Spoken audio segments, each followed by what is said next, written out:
Caríssimos irmãos e irmãs, nós estamos celebrando o 25º domingo do tempo comum.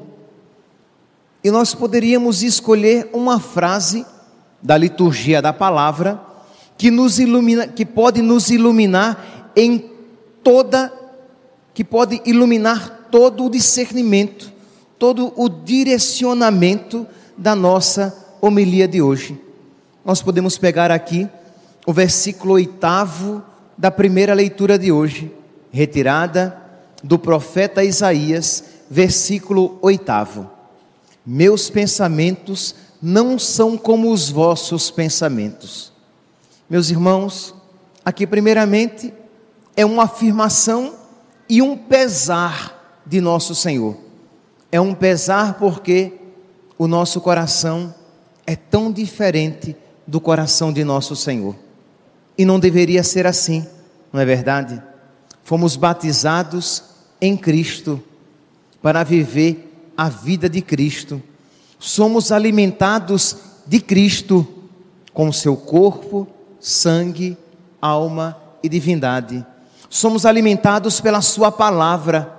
Tudo isso para que a mentalidade de Cristo esteja em nós.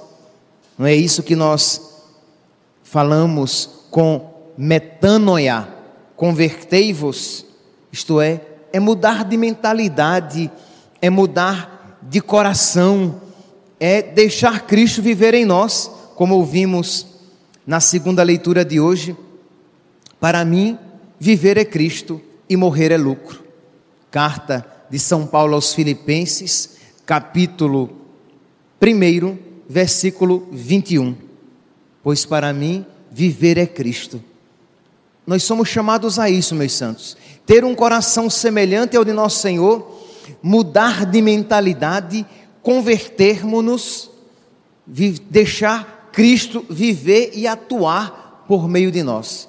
Em cada missa, nós devemos pedir isso ao nosso Senhor.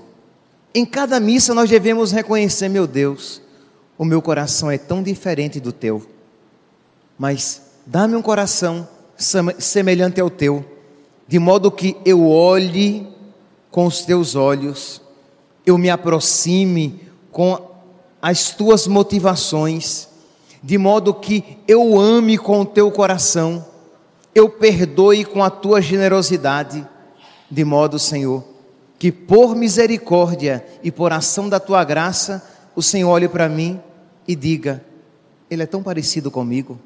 Essa é a alegria do Pai, de dizer: mas ele é tão parecido com o meu filho, ela tem os sentimentos do meu filho no seu coração.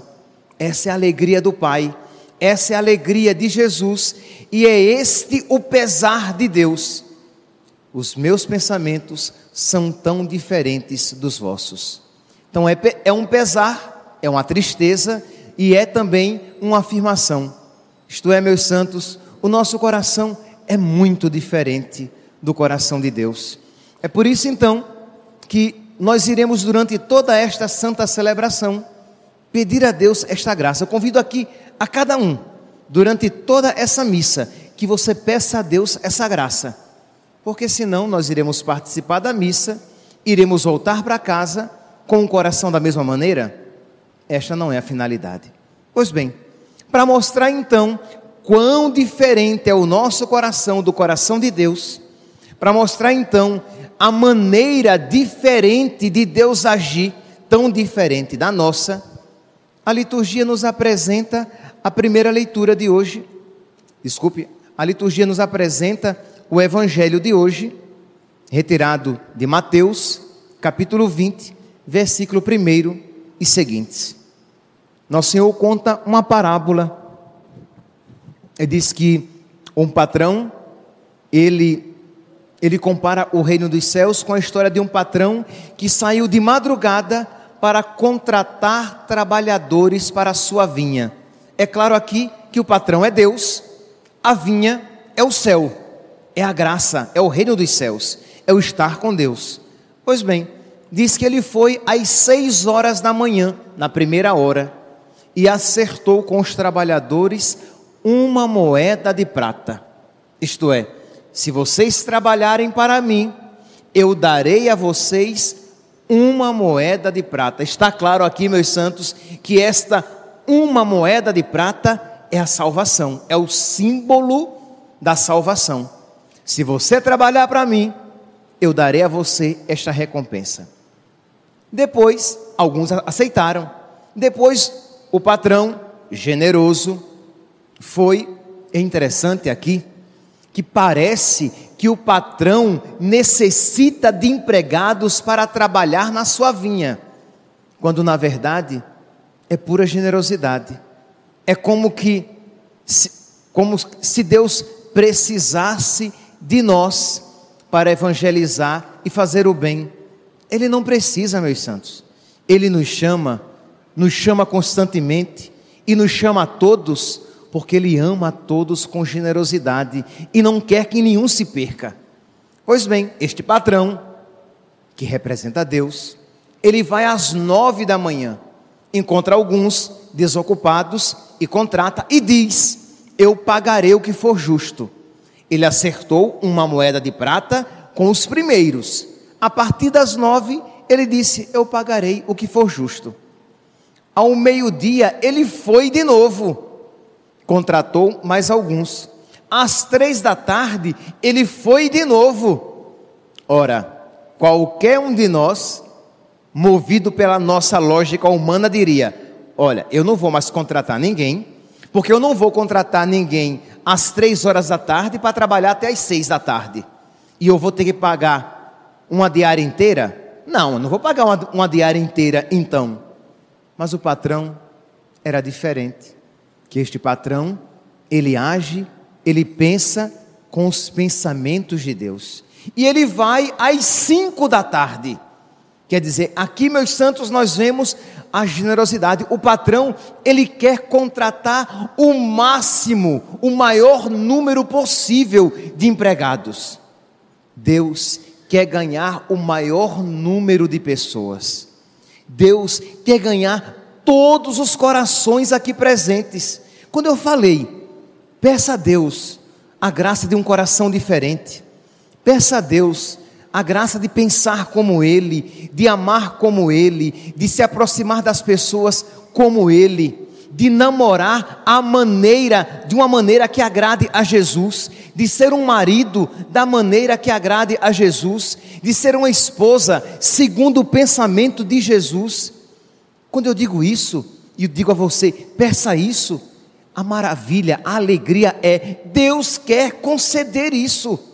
Eu já falei a vocês tantas vezes, espero não pecar por repetição, mas repito, é maravilhoso pedir algo a alguém, quando a gente sabe que Ele quer nos dar aquilo que nós iremos pedir.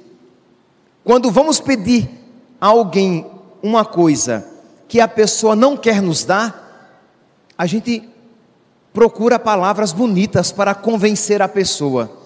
Mas quando nós sabemos que aquela pessoa quer nos dar aquilo, basta que nós peçamos. Pois bem, peçamos: meu Deus, eu quero ter um coração diferente, eu quero pensar segundo os teus pensamentos, eu quero, Senhor, estar tão unido ao teu coração, que os meus pensamentos sejam os teus e os teus sejam os meus. Vocês sabem quem foi que pediu isso, né? Santa Teresinha do Menino Jesus. Nós iremos no próximo domingo, será dia do Senhor, mas é claro que nós iremos recordá-la sem sombra de dúvida. Próximo domingo é dia de Santa Teresinha, e ela pedia esta graça, de estar tão unida a Deus, que os afetos dela fossem os de Deus, e os afetos de Deus, os dela. Ora, ela não está pedindo nada de diferente daquilo que São Paulo nos ensinou a pedir: tende em vós os mesmos sentimentos de Cristo Jesus.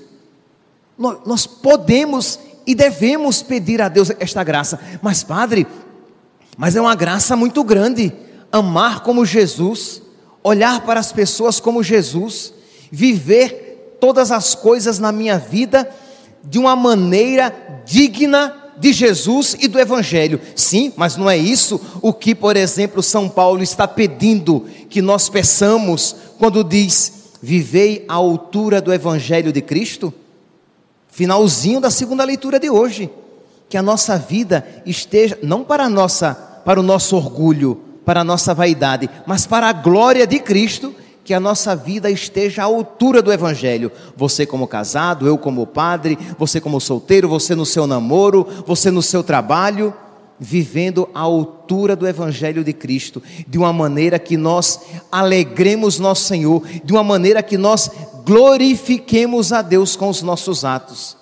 E tudo isso só será possível se nós tivermos um coração como o coração de Jesus, os pensamentos como os pensamentos de Jesus, os sentimentos como os sentimentos de Jesus. Pois bem, então o patrão foi às 6 da manhã, às 9, ao meio-dia, às 3 da tarde e às 5 da tarde e contratou. Chegou na hora do pagamento, o patrão ainda inverteu a ordem de pagar. Aí é que quem trabalhou desde o início achou que ia receber mais. Eu também acharia. Ora, ele inverteu a ordem, é porque nós vamos receber, quem sabe, 2 moedas de prata, quem sabe então até 3 moedas de prata. E o patrão vai e começou a dar aquela lição, e eles não perceberam a maravilhosa lição de nosso Senhor. Esta lição, meus santos, que nós precisamos aprender. O patrão então começou desde os últimos e deu aos últimos o mesmo salário que aos primeiros. E ao invés de os primeiros dizerem: nossa, como o patrão é bom, deu a eles aquilo que eles não mereciam. Da mesma maneira então, eu sempre poderei confiar na bondade e na misericórdia deste patrão. Ele é bom, ele não é apenas justo, ele é misericordioso. Mas não, eles interpretaram de uma maneira como se aquele patrão estivesse sendo injusto com eles, e eles gostariam que na verdade o patrão não fosse tão bom com eles. Se o patrão, na hora do pagamento, desse 1/3 daquilo que deu a cada um, desse 1/3 aos que trabalharam às 5 da tarde, às 3 da tarde, eles ficariam felizes, porque o patrão não tinha sido tão generoso. Vocês compreenderam aqui que a alegria desses que têm um coração tão diferente de nosso Senhor era que o patrão não fosse bom, não fosse generoso com eles. É a alegria, por exemplo, é a tristeza, por exemplo, do irmão mais velho da história do filho pródigo. Quando o irmão mais novo, ele retorna, ele se revolta com a generosidade do pai. O pai é muito generoso com ele. Não é possível que depois de tudo que ele fez, o meu pai ainda o trate assim. O pai é muito generoso com ele. Não é possível que depois de tudo que ele fez, o meu pai ainda o trate assim. Meus irmãos, nós que nos confessamos, nós experimentamos isso todas as vezes que entramos ali naquele confessionário. Se nós entrássemos no confessionário confiados na nossa justiça, ou na grandeza e profundidade do nosso arrependimento, nós nem nos arriscaríamos ali entrar. Nós só ali entramos porque sabemos que o Senhor é misericordioso. Misericórdia e piedade é o Senhor. Ele é amor, é paciência, é compaixão. O Senhor é muito bom para com todos. Sua ternura abraça toda a criatura. Este versículo sálmico aqui é tão bonito, que canta a bondade e a generosidade de nosso Senhor. Mas, meus irmãos, existe também um outro aspecto neste evangelho que nós podemos refletir para iluminar nossa vida espiritual. Vocês perceberam que eles têm uma lógica de que eles trabalharam mais e aqueles outros trabalharam menos, e no final das contas, todo mundo vai receber o mesmo salário. Isto é, vamos agora aplicar para a nossa vida, Isto é, existem uns que parece que batalham mais pelo reino dos céus e outros que batalham menos, e vai todo mundo depois se salvar? Quem aqui ou disse ou já ouviu algo como: meu Deus, eu sofro tanto, fulano nem sofre tanto assim, não sei o que foi que eu fiz, eu tenho esta doença, fulano nem sequer fica resfriado, a minha vida é tão difícil, essa minha cruz é tão pesada, e a gente começa a se lamentar e a reclamar, como que Deus, na hora de distribuir as cruzes, Deus tivesse sido injusto com uns e benévolo com outros. O meu casamento é tão problemático e fulana não vai nem tanto à igreja assim, e o marido dela é uma maravilha. Pelo menos isso eu já ouvi tantas quantas vezes. Isto é sempre uma atitude de que Deus não é tão justo assim. Deus, na hora de distribuir as coisas ruins, caprichou em mim. Deus, na hora de distribuir as coisas boas, de mim se esqueceu. Meus irmãos, às vezes trazemos isso no nosso coração, porque nós nos esquecemos de que Deus é bom. O salmo de hoje diz, na terceira estrofe: é justo o Senhor em seus caminhos, é santo em toda a obra que Ele faz. Ele é bom. Se Ele permitiu, meu santo, isto na sua vida, ou se Ele até lhe presenteou com esta cruz, é porque de alguma maneira isso é para o seu bem. Ele é bom, Ele é generoso, Ele é fiel. Se você hoje olha para a providência de Deus e não compreende a bondade de nosso Senhor, é porque os seus pensamentos são muito diferentes do dele. Mas um dia, com a graça de Deus, quando no céu você estiver, você vai beijar tanto a sua cruz. Repito, quando um dia, com a graça de Deus, quando no céu você estiver, você vai beijar a sua cruz e vai pedir perdão a Deus, porque você não foi agradecido por ela. Você vai pedir perdão a Deus no céu, porque você não foi tão grato e feliz por aquele presente que Deus lhe concedeu, aquela cruz. Que foi graças àquela cruz, aquela doença, aquela dificuldade, não sei quais são as cruzes que Deus tem lhe apresentado, mas exatamente aquela situação ou aquelas situações foram expressão do amor de Deus para a salvação da sua alma. Então não diga, eu tenho trabalhado mais do que os outros. Não diga, eu trabalho desde as 6 horas, e aquela que trabalhou apenas 1 hora, vai receber o céu da mesma maneira que eu, porque, meu santo, Deus tem cuidado de você. Você precisa pedir a Deus: meu Deus, concede-me esta fé. O Senhor tem cuidado de mim, o Senhor é bom, e se eu não vejo a tua bondade na minha vida, é porque eu sou cego, eu não consigo ver as coisas à tua maneira, porque o meu coração é tão diferente do teu, porque os meus afetos são tão diferentes dos teus, porque os meus sentimentos são tão diferentes dos teus. Mas, Senhor, na fé, mesmo que na visão eu não contemple, na fé eu digo: é justo o Senhor em seus caminhos, é santo em toda a obra que Ele faz. Quando eu apresentar daqui a pouco o corpo de Cristo, eu irei dizer: provai e vede como o Senhor é bom. Feliz de quem nele encontra o seu refúgio. Provai e vede, isto é, diga: meu Deus, você que vai entrar na fila da comunhão para receber Jesus, ou você que por algum motivo não vai entrar na fila da comunhão, mas diga: o Senhor é bom, meu Deus. O meu coração tem sido tão ignorante, tão sem sabedoria, e eu não tenho dito isso, mas hoje, Jesus, neste 24 de setembro, nesse 25º domingo do tempo comum, eu quero dizer: Senhor, o Senhor é bom, e eu não tenho proclamado a tua bondade antes, porque os meus pensamentos são tão diferentes dos teus. Estão os meus caminhos tão acima dos vossos caminhos, e meus pensamentos acima dos vossos pensamentos, quanto está o céu acima da terra.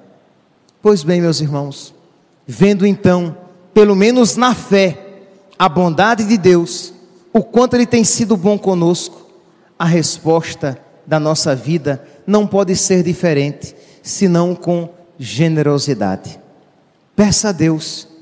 Se você pediu no início da celebração a Deus a graça de ter um coração semelhante ao dele, de ter afetos semelhantes ao dele, de amar semelhantemente, de uma maneira semelhante que a ele, peça a Deus também a graça de ser generoso como ele. É isso que nos mostra a segunda leitura de hoje. São Paulo com tanta generosidade. Meus irmãos, São Paulo, depois de ter apanhado, de ter passado fome, sofrido naufrágio, passado por tantas dificuldades, ele tem o coração tão cheio de alegria. Uma coisa que eu tenho conversado com algumas pessoas, no confessionário principalmente, é sobre isso. Quando se foge da vontade de Deus, buscando alguma ilusão de felicidade, quando se foge da vontade de Deus, porque contempla nela uma crueza, uma dificuldade, o que se encontra é sempre a tristeza, o vazio, sempre. Olhe para você, o pecado sempre é uma promessa, uma ilusão de felicidade, não é? Mas o que é que você encontra sempre? A tristeza. Mas quando você corre para a vontade de Deus, por mais difícil que ela se apresente, por mais exigente que ela se apresente, quando você abraça a vontade de Deus, o que é que vem ao seu coração? Paz. A gente fica em paz. A vontade de Deus, ela pode não trazer felicidade sensível, mas ela sempre traz paz. Eu estou na vontade de Deus. E como é bom estar na vontade e na obediência a Deus. É isso que nós vemos aqui em São Paulo. Em meio ao sofrimento, em meio às dificuldades, ele diz o quê? Eu quero o que Deus quer para mim. Eu quero fazer a vontade de Deus. Não quero nada de diferente para mim. Ele até diz, para mim seria muito melhor partir para estar com Cristo. Mas se o melhor for para os meus irmãos continuar na peleja, se melhor for para os meus irmãos continuar na dificuldade, eu continuo na peleja e eu continuo na dificuldade, porque eu quero a vontade de Deus, eu quero alegrar a Deus. Você vê como este homem está unido a nosso Senhor, como este homem tem os pensamentos semelhantes ao de nosso Senhor, como os caminhos de São Paulo estão próximos aos caminhos de nosso Senhor, ao ponto dele poder dizer, para mim, viver é Cristo. Já não sou eu mais que vivo, mas é Cristo que vive em mim. Meus irmãos, peçamos a Deus esta graça.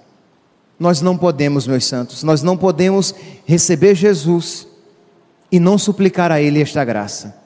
Nós não podemos ouvir a palavra de Deus e não suplicar esta graça. Nós não podemos nos confessar sem suplicar a nosso Senhor esta graça. Meu Deus, eu quero que a Tua vontade se estabeleça na minha vida. Eu quero, Senhor, que os meus afetos sejam semelhantes aos Teus. Eu quero, Senhor, aprender a amar a Tua vontade. Inclina, Senhor, o meu coração para a Tua vontade. Inclina, Senhor, o meu coração para os Teus mandamentos. Inclina, Senhor, o meu coração para o Teu coração. Eu não sei como é que você vai pedir, mas reze. Não se inquiete, não olhe de lado, reze. Eu irei terminar a homilia e vou dar um minutinho para que você tenha essa oportunidade de segurar esta palavra. Não ouça desatentamente a palavra de Deus. não ouça de qualquer jeito, e não esteja na missa, pelo amor de Deus, de corpo presente. Esteja orante, atento, porque Deus pode me falar a qualquer momento. Em qualquer momento Deus pode falar ao meu coração. Como diz aqui a primeira leitura, e termino: buscai o Senhor enquanto Ele pode ser encontrado, invocai-o enquanto Ele está perto, e Ele está perto de nós. Onde 2 ou mais estiverem reunidos em meu nome, eu estou no meio deles. Que você faça esta prece, porque nosso Senhor está ansioso para nos oferecer aquilo que Ele está nos inspirando a pedir. Louvado seja nosso Senhor Jesus Cristo.